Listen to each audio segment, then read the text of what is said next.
परिवार में धन बढ़ रहा है लेकिन एक दूसरे का ध्यान घट रहा है। परिवार में एक दूसरे की परवाह नहीं है, इसलिए परिवार में दुख है। प्राचीन समय में नियम था, पति का दुख पत्नी का दुख बन जाता था, पत्नी की पीड़ा पति की पीड़ा बन जाती थी, माता पिता सास ससुर का दुख बेटे बहू का दुख बन जाता। आज तो बेटे बहू मिल करके सास ससुर को दुख दे रहे, उल्टा हो गया। सास ससुर भी इतने तिरछी चाल में चल रहे हैं कि बेटे बहू को ही दुख दे रहे हैं। घर घर में आग लगी हुई है, प्रेम वर्षा बंद हो चुकी है। बादलों से जल वर्षा ना हो,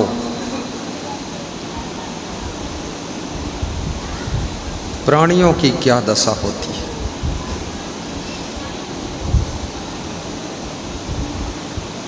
जल वर्षा के बिना न वृक्ष बचेंगे न फसल होगी, प्राणी कैसे जीवित रहेंगे। ऐसे ही प्रेम वर्षा, घर घर में प्रेम वर्षा ना हो, आश्रमों में प्रेम वर्षा ना हो, पार्टी में प्रेम की वर्षा ना हो, तो ये पार्टी भी याद रखना दुख का कारण बन जाएगी। कबीर साहब ने उसी प्रेम के लिए कहा है कि 2.5 अक्षर प्रेम का पढ़े सो पंडित हो।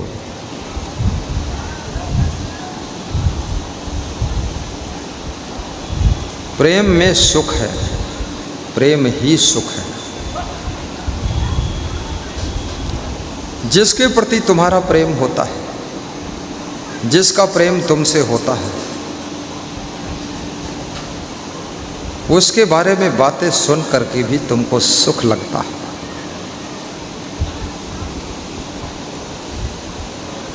उसको देखने का भी मन होता है, उसके पास बैठने की इच्छा होती है।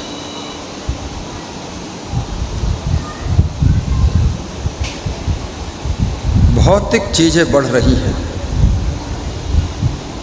अध्यात्म की कमी के कारण घर घर में प्रेम घट रहा है। प्रेम घटता है तो उसकी पहचान है, शिकायत बढ़ती है। पति के बारे में पत्नी से पूछो, शिकायतों का पुलिंदा है उसके पास। प्रेम घटता है, कमियां ही कमियां नजर आने लगती है, और प्रेम बढ़ता है तो शिकायतें समाप्त होने लग जाती है, स्वीकृति प्रारंभ हो जाती है।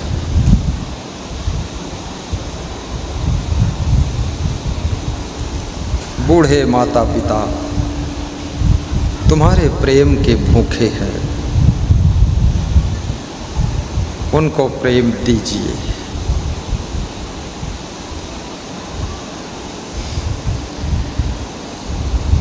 प्रेम की गंगा बहाते चलो, जीवन को निर्मल बनाते चलो। परस्पर में प्रेम है तो झोपड़ी में भी सुख लगता है। जहाँ प्रेम मर गया है, महलों में भी नरक बन गया। और मनुष्य के मन की आदत है, जब जब इसको सुविधा मिलती है, आराम मिलती है, आराम देने वालों को भी ये भूल जाता है। जिनके द्वारा सुविधा मिलती है उनको भी भूल जाता है। जिनके द्वारा सब कुछ मिल रहा है उनको ही ये गाली देना शुरू कर देता है। जिन्होंने नमक और चना खाकर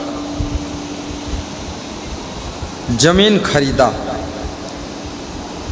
मकान बनाया, एक एक पैसा जोड़ा, आज उस बूढ़े दादा दादी की कद्र क्या है। जिन पोता पोती के लिए रात दिन चिंता करते थे, सोते नहीं थे। आज वह पोता पोती बूढ़े दादा दादी के पास बैठना नहीं चाहते, मोबाइल के साथ में बैठे रहेंगे,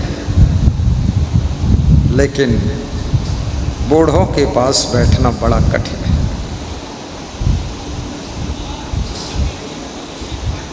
धीरे धीरे कल्चर इतनी बिगड़ रही है कि माँ बाप के पास भी बैठना लोग नहीं चाहते।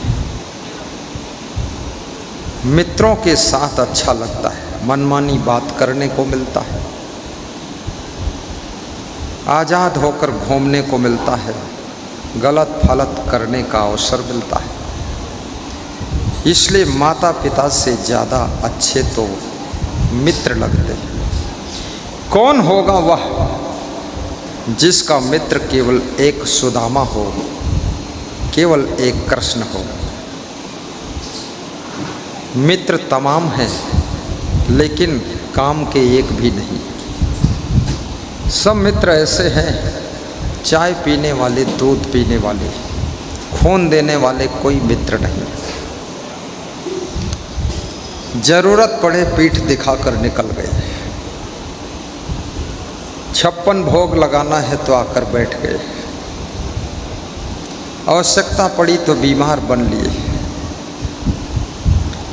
ये मित्रों की भीड़ नहीं है, ये छिपे हुए शत्रुओं की भीड़ है।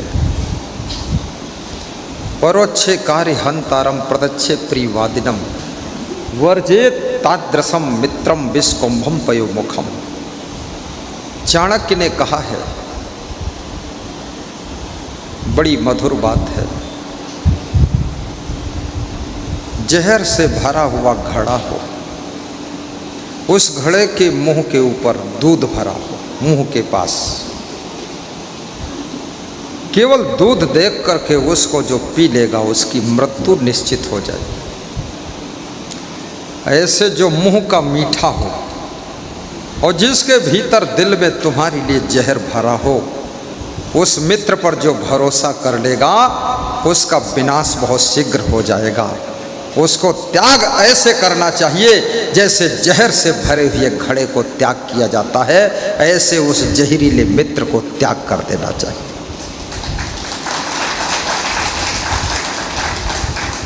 लैला मजनू का किस्सा आपने सुना होगा। अब थोड़ी देर और सत्संग होगा, 10 बजे से शुरू हो गया है, 12 बज गए। कितने लोग तो 12 बजे आए हैं, क्योंकि सबको मालूम है गुरुजी देर में बैठेंगे, पर सबको धोखा दे दिया मैंने, मैं टाइम पर बैठ गया आज। कुछ लोग 9 बजे ही आ गए हैं, कुछ 8 बजे भी आए, क्योंकि उनको विश्वास था गुरु आज टाइम पर बैठेगा। लेकिन देर में आओगे तो थोड़ा 5 मिनट देर तक भी सत्संग सुना दूंगा, और टाइम पर आओगे तो 5 मिनट ज़्यादा सुनने को मिल जाएगा।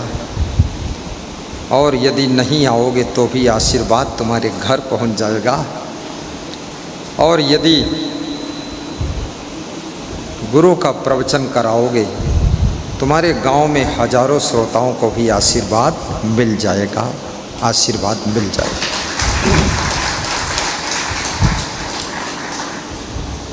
लैला मजनू का किस्सा मैं बता रहा था। लैला एक लड़की थी, मजनू एक लड़का था।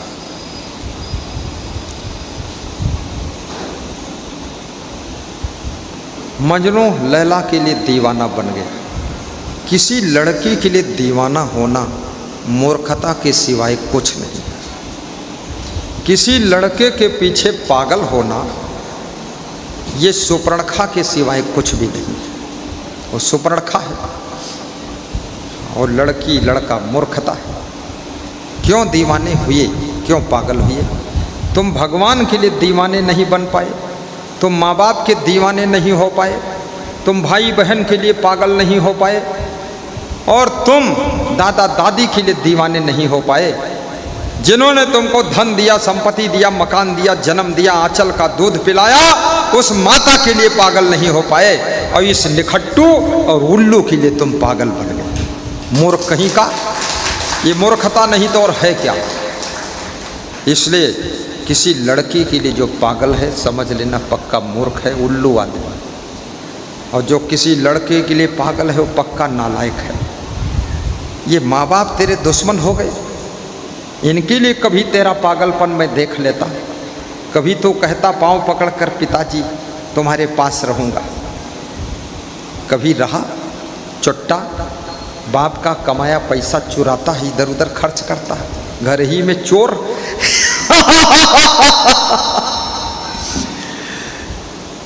एक भक्त हमारे आश्रम आया, बोला मेरे लड़के ने मेरा 5,000 रुपया चुरा लिया है। लड़का कहाँ है? बोले ये खड़ा। मैंने कहा किसका पैसा चुराया? बोले आप वाला चुराया है, आपको देना था उसमें से चुराया। तो मैंने कहा तो तुम ये कहते हो क्यों हो मेरा चुराया? वो तो मेरा है ना, हो जाने दो गुरु का चोरी फिर। बोले आपको क्या दूंगा? तो हमने लड़के से कहा तूने मेरा पैसा चुराया, मेरा वापस कर। तुरंत जेब से निकाला 2,000 दिया। बोला 2,000 ले लो, 3,000 चोरी की मेहनत का छोड़ दो। ये अभी अभी केवल 7 दिन पहले की घटना है। हमने कहा और कितना चुराया? बोले आपके लिए दान डिब्बा जो घर में रखा है गुरुजी, उसमें से बहुत चुराया। तो क्या करता चुरा कर? बोले टॉफी बिस्कुट खा लेता हूँ, लस्सी उस्सी पीता रहता हूँ। मैंने गुरु का पैसा चुराता दान डिब्बा में से। तो उसका बाप बोला कि गुरुदेव ये लड़का बहुत खतरनाक है, मैं बहुत बड़ा भक्त हूँ, इसको ज्ञान दूँ।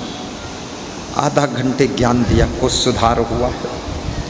उनका मैसेज आया है कि मुझे भरोसा है गुरु की कृपा से मेरा लड़का ठीक हो जाएगा। याद रखना, भक्ति केवल अपने लिए नहीं करते हैं। हे पुत्रों, हे पुत्रियों, हे बहुओं, आपके लिए भी भक्ति तुम्हारे सास ससुर कर रहे हैं। तुम्हारे माता पिता तुम्हारे लिए भक्ति कर रहे हैं, पुण्य कमा रहे हैं। हर माता पिता यही आशीर्वाद अपने लिए नहीं मांगता है, आशीर्वाद दीजिए हमारा बेटा हमारी बेटी सफल हो जाए। सोचिए, भक्ति वो कर रहे हैं, आशीर्वाद तुम्हारे लिए मांग रहे हैं। इसलिए अपने माता पिता के साथ में जुड़कर तुम भी भक्ति करो। 2-4 श्लोक भी बोलो, बहुत जरूरी है। थोड़ा पूजा पाठ भी करो। ये जानवरों की तरह खाया पिया सोया बस भोग भोगा, इसमें तुम बड़े बहादुर हो। कोई जानवर आज तक टेंशन नहीं लेता है, और तुमको खाली रोटी धोती में ही टेंशन है, नींद भी नहीं आती। डबल बेड है लेकिन सिंगल नींद नहीं है, गद्दे इतने मोटे और नींद पतली भी नहीं है, एसी लगा है नींद देसी भी नहीं है, कूलर चल रहा है दिमाग बहुत गर्म है। हालत गंभीर है, कैसे सोओगे? हर व्यक्ति को, बच्चों को अपने घर में माता पिता के साथ में बैठकर पूजा पाठ में शामिल होना चाहिए। भारत देश के सबसे बड़े कोचिंग सेंटर के मालिक एलेन कोचिंग सेंटर, प्रेम महेश्वरी, गोविंद महेश्वरी, 4 भाई हमारे आश्रम आते हैं। कोटा में राजस्थान में अपना आश्रम, जहाँ पर गुरु पूर्णिमा मनाई जाएगी 28, 29, 30 जुलाई को सादर आमंत्रण दिया जाता है। जब आते हैं उनको मैं भजन गवाता हूँ। जब भजन गाते हैं तो पैर हिलाकर ठुमका मारते हैं। और मैंने उनसे पूछा कि आप भजन बहुत अच्छा गाते हैं। बोले गुरुदेव रोज़ गाता हूँ। तो रोज़ कब गाते हो, कहाँ गाते हो? बोले शाम को पूरा परिवार इकट्ठा होता है, 45 मिनट भजन होगा, ढोल बजेगी, मंजीरा बजेगा, तबला बजेगा, हम भजन गाएंगे, भाई गाएंगे, हमारी पत्नियां गाएंगी, बच्चे गाएंगे, सब आपस में सत्संग की बात करके तब भोजन करेंगे, उसके बाद सोएंगे। राजस्थान में बहुत बड़े धनवान हैं, 4 लाख स्टूडेंट उनकी कोचिंग में पढ़ रहा है, 4 लाख। तुम्हारे स्कूल में 400 लोग पढ़े तो भी तुम मानते हो बहुत बड़ा स्कूल है, घमंड में फूल जाते हो। 4 लाख स्टूडेंट, एक एक स्टूडेंट की फीस 2-2 लाख। सोचिए, पैसा जोड़ोगे तो पागल हो जाओगे तुम। मैं एक बार सड़क पर निकला तो उनके गेट से देखा तो वहाँ साइकिलें खड़ी थी, कम से कम 20-30 हज़ार।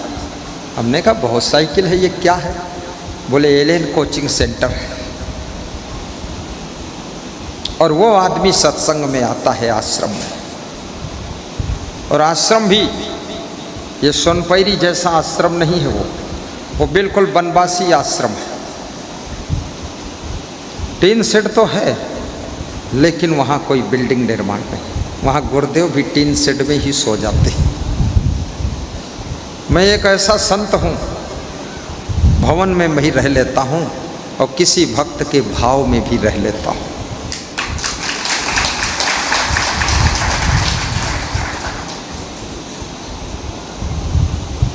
ये जो पीछे टीन शेड बना है, 4 साल इसमें रहा हूँ, वो कोने वाला उधर जो,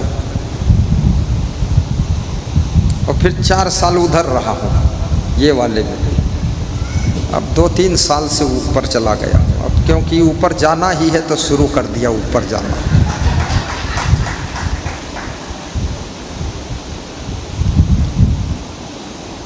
जिसको साधारण स्थिति भी दुखी ना कर सके तो समझ लेना उसको तत्व ज्ञान हो गया है। जिसको परिस्थितियां विचलित न कर सके तो समझ लेना उसको आत्मज्ञान हो गया है।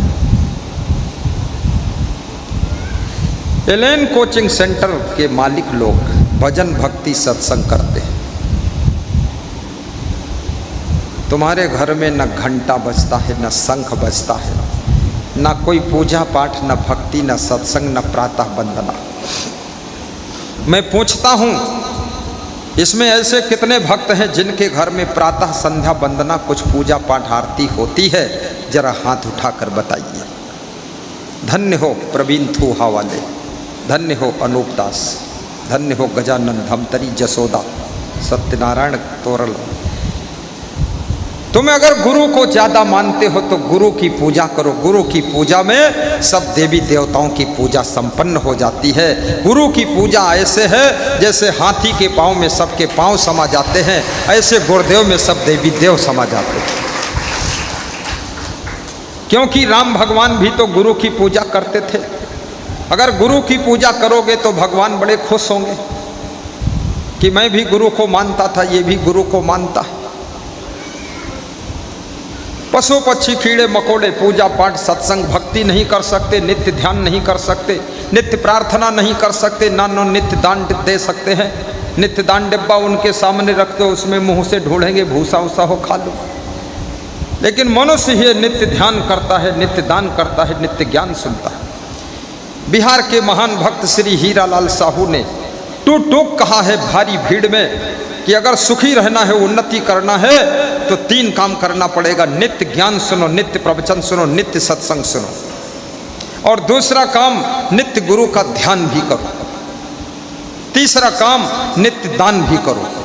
नित्य ज्ञान, नित्य ध्यान, नित्य दान, ये तुम्हारे जीवन का कल्याण करता है, सुख शांति और उन्नति का फाटक खोल देता है। आज मेरे पास में एक भक्त आए थे, शरद यादव नाम है, मायावती देवी उनकी पत्नी का नाम है। बोल रहे थे बहुत धक्का खाया गुरुदेव, बहुत छक्का लगाया, लेकिन लगा इक्का ही। पर जब से गुरु का ध्यान लगाया, नित्य दान किया, बड़ा सुंदर महल बनकर खड़ा हो गया। ने खपड़ेल में ही खोपड़ी गर्म होती रहती थी। चरण रख दो, चाहे जब आ जाओ, पधरौनी कर दो। वो खड़े हैं, देख लो इनको। और उन्होंने कहा कि गुरुदेव आपके आशीर्वाद से 10 साल से एक भक्त को कोई संतान नहीं होती थी, उसको संतान होने में केवल 2-3 महीना बचे हैं। आपने एक फल दिया था, न जाने क्या कमाल है। ऐसे ऐसे कुंटलों फल खा गए, कुछ भी नहीं हुआ। और आपके हाथ का एक फल इतना गजब कर दिया। हमने कहा एक खाया तो एक, दो खाते तो दो हो जाता।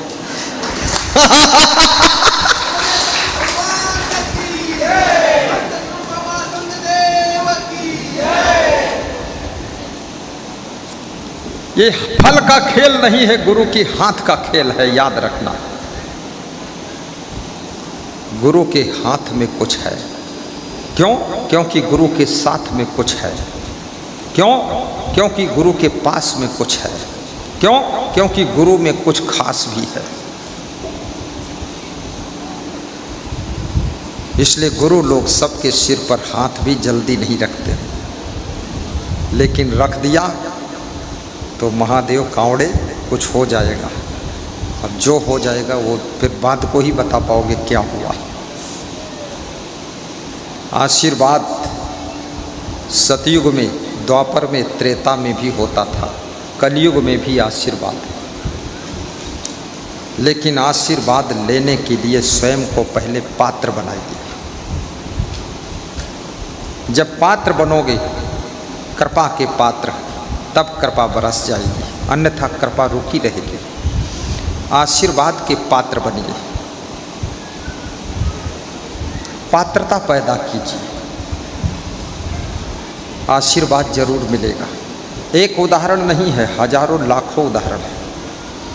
बहुत गरीबी दूर हुई है। हमारे अनूप साहू, कीर्तन लाल साहू अनूपपुर वाले कह रहे थे, जब से भक्ति किया हूँ दिन दूना रात चौगुना हर तरह से हो रहा है। छोटी उम्र में भक्ति किया है। वो खड़े हैं, देख लिया करो थोड़ा मुड़ के, ये देखो, ये बहुत छोटे थे तब से भक्ति कर रहे हैं। आज की तारीख में एक गांव के सेठ जी बन गए और श्रद्धा इतनी है, सब जगह पहुंचते हैं। भक्ति मन से कीजिए, श्रद्धा से कीजिए, विश्वास रखिए। अपने बच्चों के भीतर भी श्रद्धा को पैदा करने की कोशिश कीजिए। श्रद्धा एक शक्ति भी है। श्रद्धा मनोकामना को पूर्ण करने की ताकत भी है। द्रोणाचार्य की मिट्टी की मूर्ति बनाकर एकलव्य ने श्रद्धा पूर्वक गुरु मान लिया था। अर्जुन ने साक्षात द्रोणाचार्य से बाण विद्या सीखी थी, धनुष विद्या, लेकिन अर्जुन सेकंड हो गया, एकलव्य फर्स्ट हो गया, क्योंकि एकलव्य की श्रद्धा बहुत ज़्यादा थी। श्री कृष्ण भगवान कहते हैं, श्रद्धवा लभते ज्ञानम तत्परा संयतेन्द्रिय ज्ञानम लब्ध्वा पराम शांतिम अचिरेण अधिगच्छति। श्रद्धावान को ही ज्ञान प्राप्त होता है। जिसकी श्रद्धा नहीं है वो ज्ञान सुनेगा तो कुतर्क करता रहेगा, अंदर अंदर मन से कुतर्कना करेगा, बात काटता रहेगा। श्रद्धा से ज्ञान मिलता है और ज्ञान से तत्परता आती है, इंद्रियों पर संयम आता है। और जिसको ज्ञान हो गया उसकी पहचान है, उसके मन में प्रसन्नता का जन्म हो जाता है। जो लोग बहुत दुखी रहा करते हैं, इनको ज्ञान नहीं है। इंग्लिश का ज्ञान हो सकता, संस्कृत का ज्ञान हो सकता, विद्वान हो सकते हैं, लेकिन आत्मज्ञान नहीं है, तत्व ज्ञान नहीं है। इसलिए ये सब टेंशन में रहते हैं। जब यहाँ अपना कुछ है नहीं तो चिंता किस बात की। गीता का सार कहता है, क्यों दुखी होते हो, चिंता क्यों करते हो, यहाँ तुम्हारा क्या है जो खो चुका है, जिसके लिए दुखी हो। यहाँ तुम क्या लेकर आए थे जो तुमने खोया है। तो उत्तर है, कुछ लेकर नहीं आए, तो फिर क्या खोया है। जो मिला था यहीं पर, खोया है यहीं पर, तो दुख किस बात का है। यहीं मिला यहीं खोया। जो आज मिला है कल खो जाएगा, जो जरूरत है कल और मिल जाएगा। इसीलिए दुखी मत होइए, चिंता मत कीजिए, हंसती हुई जिंदगी जीने की कोशिश कीजिए, मुस्कुराती हुई भक्ति करने की कोशिश कीजिए।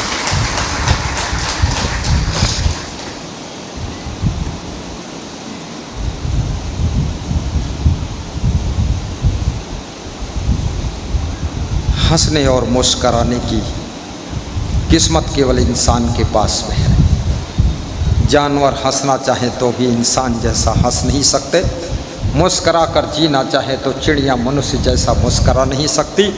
लेकिन जिनको गिफ्ट के रूप में कुदरत ने गॉड गिफ्ट दिया है हंसना और मुस्कराना, वह फालतू अज्ञानता के कारण टेंशन में पड़कर हंस और मुस्करा नहीं सकते। तो ये हंसना और मुस्कराना व्यर्थ ही तो हो गया, इसलिए हंसना भी सीखो। 24 घंटे में 2-4 बार ठहाका मार दो।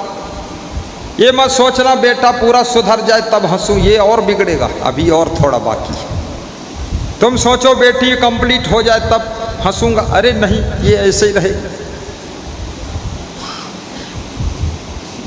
हंसते रहो, सब कंप्लीट होते रहेंगे। मुस्कुरा कर काम करते रहो, सब होता रहेगा, भंडारा चलता रहेगा। देवकर दास मुझसे कह रहे थे कि गुरुदेव व्यवस्था सब कंप्लीट है। तो हमने कहा बहुत बढ़िया है। कल मैंने देखा भोजन जब मंच से उतरा तो सुगंध आ रही थी। हमने कहा ये दाल में क्या पड़ा है, खुशबू क्यों आ रही है। छोले भी थे और ज़्यादा सुगंध। भक्त लोग इतना चाव से खा रहे थे, भाव से खा रहे थे। खा तो भक्त रहे थे लेकिन मुस्कुरा मैं रहा था, क्योंकि भक्त की खुशी भगवान की खुशी होती है और शिष्य की खुशी गुरुदेव की खुशी होती है। और भक्त जब खा लेता है गुरुदेव खुश हो जाते हैं। यह आश्रम आपका है। प्रेम से भोजन करना, प्रेम से जलपान करना और इसको अपना समझ करके सेवा भी करना है। तुम्हारे लिए ही गुरुदेव आए हैं, तुमको ही कृतार्थ करने के लिए सत्संग रखा गया है। कबीर जयंती तो बहाना है, सबका कल्याण करना है, सबके जीवन को धन्य बनाना है। धन्य है कबीर देव जो आज हम उनकी याद कर रहे हैं। कल ज्येष्ठ पूर्णिमा है। ज्येष्ठ पूर्णिमा के दिन कबीर साहब ने अवतार लिया था। आज कबीर साहब का शरीर देखने को नहीं मिलता है, उनका फोटो देखने को मिलता है, कहीं कहीं उनकी मूर्तियों का दर्शन होता है। लेकिन कबीर का जो ज्ञान है वो सब जगह सुनने को पढ़ने को मिल जाता है। धन्य है वह लोग जिनका जन्म भारत माता की गोद में हुआ है। सौभाग्यशाली हैं वह लोग जिनको अपने जीवन को विकसित करने का मौका अपने माँ बाप की छाया में मिला है। ये छत्तीसगढ़ की महतारी धन्य है। छत्तीसगढ़ महतारी बोलते हैं, जहाँ पर मुझे भी आश्रम बनाने का मौका मिला। सभी प्रदेशों में नहीं बनाया, लेकिन सबसे पहले छत्तीसगढ़ पसंद आया मुझे। छत्तीसगढ़ में फर्स्ट चुना, सेकंड नंबर पर कोटा में बनाया और थर्ड नंबर पर जब राम का मंदिर बन गया तब अयोध्या में बना रहा हूँ। जब भगवान का ही मंदिर नहीं तो आश्रम क्यों बनाना। जब भगवान ही टेंट मंडप में रह रहे थे तो हमने सोचा वहाँ जाने से भी क्या फ़ायदा। अब भगवान का मंदिर भव्य बन गया, अब आश्रम भी भव्य बनेगा। भगवान तो भव्य मंदिर में विराजेगा, लेकिन राम भक्त गुरुदेव के भव्य आश्रम में विराजेंगे, वहाँ सेवा होगी। बहुत से भक्त अयोध्या आश्रम निर्माण के लिए भी दान दे रहे हैं। कल योगेश साहू कह रहे थे ये तो हाल छोटा पड़ गया। हमने कहा ये छोटा है, ये भोजन करने के लिए हाल बना है। इस हाल में फिलहाल सत्संग कर रहे हैं। सत्संग के लिए तो बड़ा हाल बनाना पड़ेगा, इसके 4 गुना बड़ा होना चाहिए। अब ये ड्यूटी किसकी है? ये ड्यूटी विशेश्वर दास की है। गौ सेवा वाले खड़े हो जाओ। तुम खड़े क्यों नहीं होते? तुम्हारे बछड़े सब खड़े हैं, तुम बैठे। ये विशेश्वर जी गौ सेवा आयोग के अध्यक्ष हैं। इनके द्वारा गौशाला यहाँ भी चल रहा है। 200-250 गायें मौज कर रही हैं। पहले हम लोग जागते थे तो हम घंटी बजाते थे, अब हमसे पहले गायें जाग जाती, उनके गले में घंटी वो बजा देती। वो हम लोगों को कहती हैं हे साधु उठ जा, टाइम हो गया सवेरा, घंटी बज गई। सब घंटियाँ बजती, बड़ा आनंद आता है। वास्तव में जब से गौशाला बनी, जब से बूढ़ी लूली लंगड़ी कमज़ोर गायें यहाँ रहने लगी, ये आश्रम की रौनक बढ़ गई। नहीं तो आश्रम सोना साना लगता था। और जब सब भक्त लोग आते हैं तो आश्रम की शोभा बढ़ जाती है। मैं तो आपके आने से बहुत खुश होता हूँ, बड़ी मन में प्रसन्नता होती है।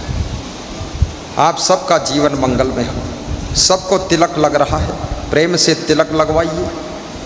और तिलक की थाल में आरती भी है क्या? कूलर चल रहे इसलिए आरती बुझ जाती है। तो तिलक की थाल का दर्शन करते रहो। श्रद्धा हो तो उसमें दक्षिणा भी डालते रहो, और कम श्रद्धा हो तो उसमें से उठाकर अपनी जेब में रख लो। और क्या करोगे फिर? जब श्रद्धा ही नहीं है तो उसमें से ले लो। श्रद्धा बिना भक्ति मुर्दा होती है। साहिब बंदगी।